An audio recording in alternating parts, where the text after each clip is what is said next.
Just received the Novo 7, the first Android 4 tablet. Just thought I'd show it to you real quick.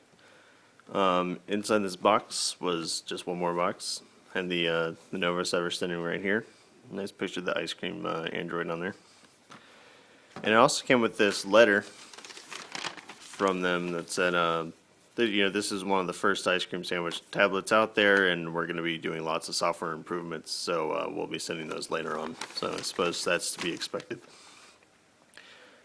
In the box is pretty much everything you see here, a power adapter and different country plugs for that power adapter, headphones, and a USB cable. Here's the tablet itself. It's pretty thin. On the right hand side you got your headphone jack, HDMI, microphone, USB mini, micro SD. This is a reset switch, and then your power.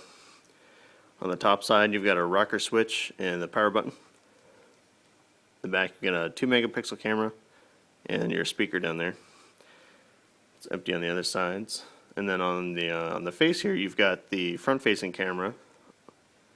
And then you've also got a couple of touch buttons, so volume up and down, menu, home, and back, which I know you can't really see on here, but they're there. Let's go ahead and turn it on.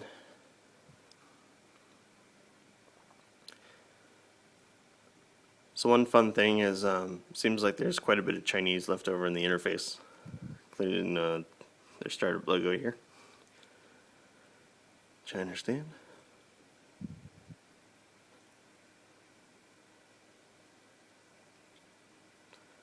While this is booting up, I'll go ahead and show you the size comparison to, say, here's a Nook Color, if you want to look at kind of the size difference. So a little bit thicker, but it's actually a little bit smaller than the Nook Color on the front. And compared to here on the iPad, it's much, much smaller. And just about the same height, maybe a little bit thicker than the iPad. So it does have an auto rotating screen. So I got an accelerometer in there. I went ahead and connected this to my home Wi-Fi. So we're already on there. So you do still have the soft buttons in Android, as well as the touch buttons over here. The responsiveness is pretty good. The touchscreen feels very responsive. It is capacitive, so it's nice to use. It doesn't really come with very many pre-installed applications.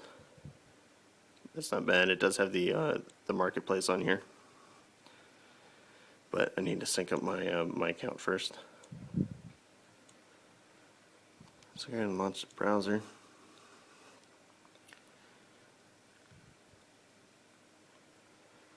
So I do have a fairly quick internet connection here at my house, about 15 down, 5 up. So the browsing experience is pretty nice for a small tablet like this. It's definitely pretty responsive, loads fairly quickly.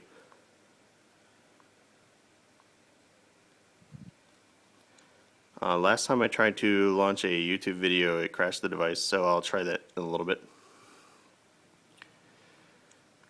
Going to the settings here, it does say the HDMI port supports 1080p out, so that's really cool. The brightness doesn't vary very much, so completely bright to all the way dim isn't that drastic of a change, but probably can't see that incredibly well in this camera. Storage comes with about 1 gig internal, and it does have that, and then 6 gigs of flash storage. Does have the micro SD card to expand there. Again, doesn't come with very much installed. Has two applications. This app manager, APK manager, and then all your other standard Android configurations. So about this tablet, you can see it's the Novo 7 Basic, running Android 4.01. So I'll go ahead and try and run a YouTube video again. Let's see if it'll work this time.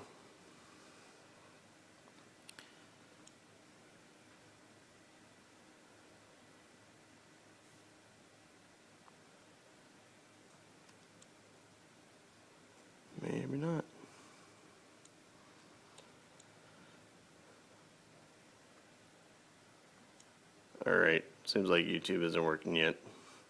So like I said last time, it froze the device.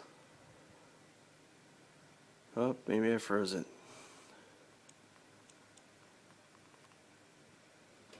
Yep, looks like Flash Video freezes it.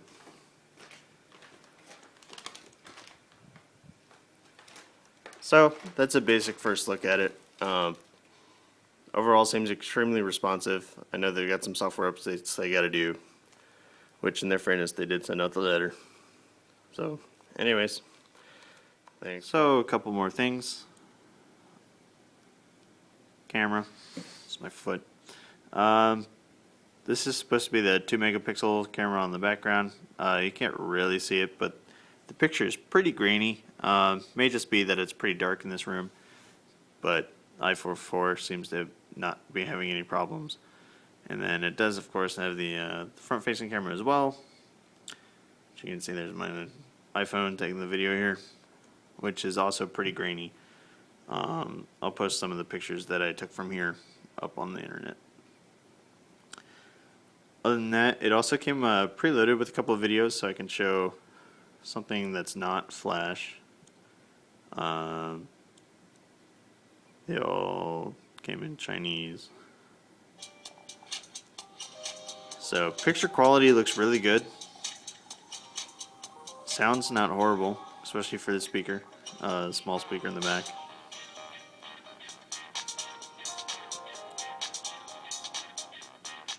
But definitely not having any problems playing this back. I'm not entirely sure what the format of this video is.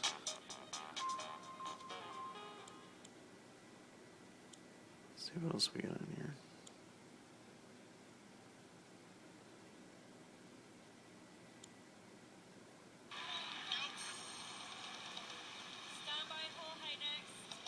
Apparently it comes with an episode of CSI.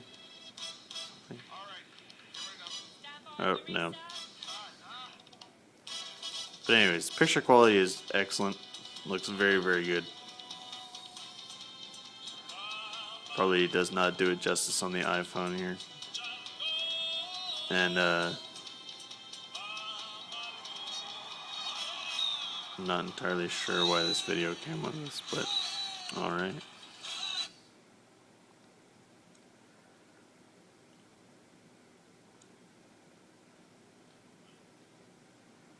There's some video took with it, trying to get my cat to do something funny. You can see the colors don't come out very well. I'll post that on YouTube so it's easier to see.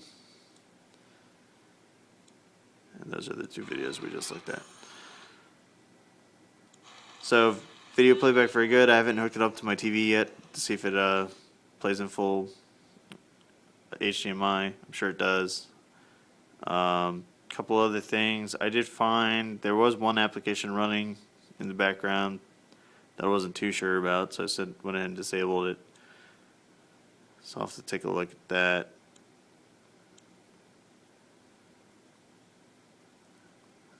See if it's still on here now. I disabled it. I don't read Chinese, so this may be something completely benign, but it had full access to basically everything on the device, so I went in and disabled it for now. I haven't seen any functionality change, so pretty cool little device. I'm sure I have plenty of fun playing with it, so hope this was helpful to somebody. But I would say definitely worth the $100 plus $60 shipping or whatever it was. But really, even compared to say the Nook Color, the Nook actually weighs a little bit more, and my opinion, the screen isn't quite as nice.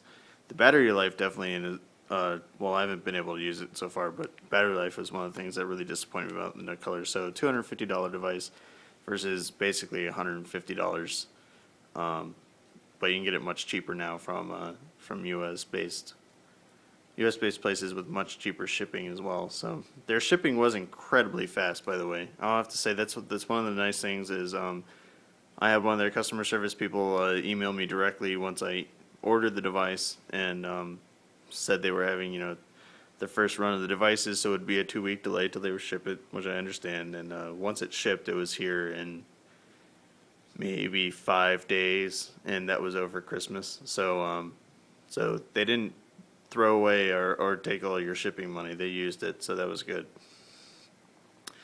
But I'm definitely looking forward to playing with it some more.